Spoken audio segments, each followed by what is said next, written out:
Hello, નવો ખેલાડી છું ને એટલે થોડું તકલીફ.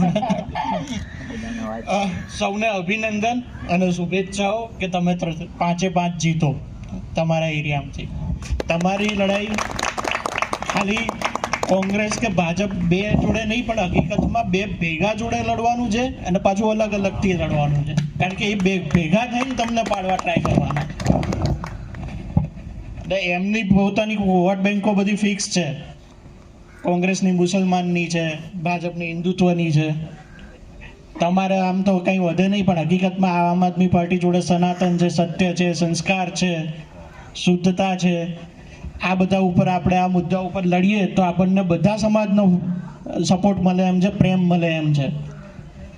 આપણે અબ્દુલ કલામ હશે તો પણ ચાલશે, પણ આપણો હિન્દુ સમાજનો વિજય માલ્યા હશે ને તો આપણને ચાલે એમ નથી.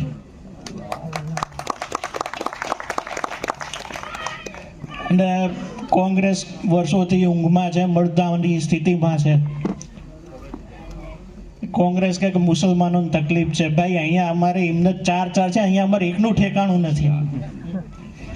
અને ભાજપ કે હિન્દુત્વને તકલીફ છે ને હિન્દુત્વને બચાવવા અમે આવીશું, RSS આવશે. પણ હકીકતમાં આપણા ચમનપુરાના ભાઈઓ જ્યારે તોફાન હોય ને ત્યારે એ લોકો કામ કરે છે, ચડીઓ કોઈ આવતી નથી. એટલે લાકડી લઈને કંઈ એમ થાય નહીં. પાકિસ્તાનની બીક બતાવે. 1991માં ચાઇનાએ અમેરિકાને દુશ્મનાવટ ચાલુ કરી.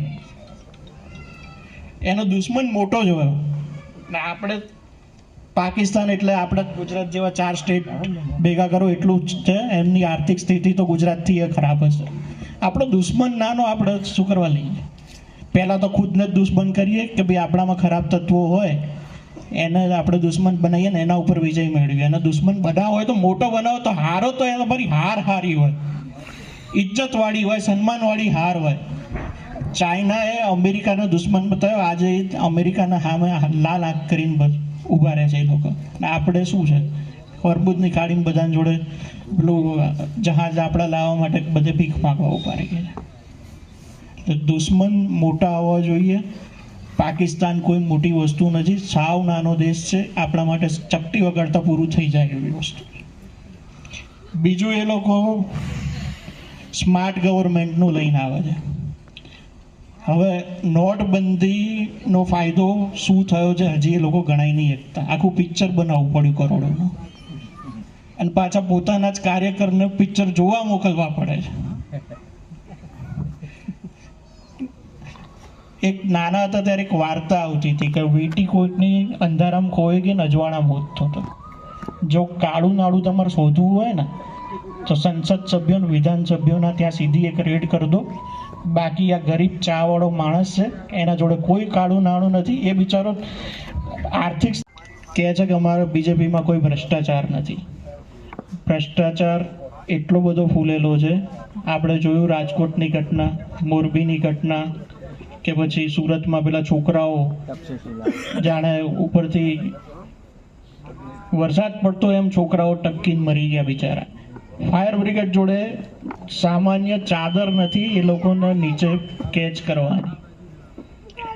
ભ્રષ્ટાચારમાં બી એ લોકો છે. રહી વાત કોંગ્રેસની, કોંગ્રેસે શરૂઆતના વર્ષોમાં તો ઘણું સારું કામ કર્યું હતું દેશ આઝાદ થયો પછી, પણ પછી એ લોકો ખાલી ફ્રી બી એટલે કે રિઝર્વેશન હાલ દો, અનાજ હાલ દો. જોકે બીજેપી એ હાલે જ છે. 2GB ઘરે હાલ દેવાનું, નેટ ઘરે ટોયલેટ હાલ દેવાનું અને સસ્તું અનાજ હાલ દેવાનું, અને પછી યુટ્યુબથી મોદીના વિડીયો ચલાવી દેવાના. ઇલેક્શન આવે ત્યારે 12 વોટ આપવા નીકળવાનું, બાકી કાંઈ નહીં. એટલે કોંગ્રેસ ફ્રી બીમાં છે. જો દેશ આગળ વધવાનો હશે તો આપણે એજ્યુકેશન ઉપર ધ્યાન આપવું પડશે. આપણા છોકરાઓ એપલ જેવી, ફેસબુક જેવી મોટી કંપનીઓ બનાવતા હોય, કોઈ સારા ધંધા ચાલતા હોય, આપણે વિદેશમાં એક્સપોર્ટ કરતા હોય, આપણે જઈએ તો આપણું સન્માન થતું હોય. અને તો અને તો જ આપણે બધાએ મહેનત કરવી પડશે. ફ્રી રિઝર્વેશન કે ફ્રી આ તે અનાજ, ફ્રી અનાજ, એ બધામાં ક્યાં સુધી દોડીશું? આપણે જાતે કમાઈશું, જાતે ખાઈશું, મોટી ઇન્ડસ્ટ્રીઓ ઊભી કરીશું. અને એના માટે આમ આદમી પાર્ટી તૈયાર છે. આમ આદમી પાર્ટી શિસ્ત, ડિસિપ્લિન, ભ્રષ્ટાચાર વગર ચાલવા તૈયાર છે. બાકી આજે તમારે દારૂ રાજસ્થાનથી જામનગર પહોંચાડવું ઇઝી છે, બાકી તમારે કોઈ ધંધા રોજગારનો માલ હોય ને, મણિનગરથી તમારે ઓર્ડર પહોંચાડવો હોય ને, તો તમારી હાલત ખરાબ થઈ. થોડા દિવસ પહેલા મારે એક રીલ બનાવી હતી કે ભાઈ આ એક પેલો પશુપાલકના ત્યાં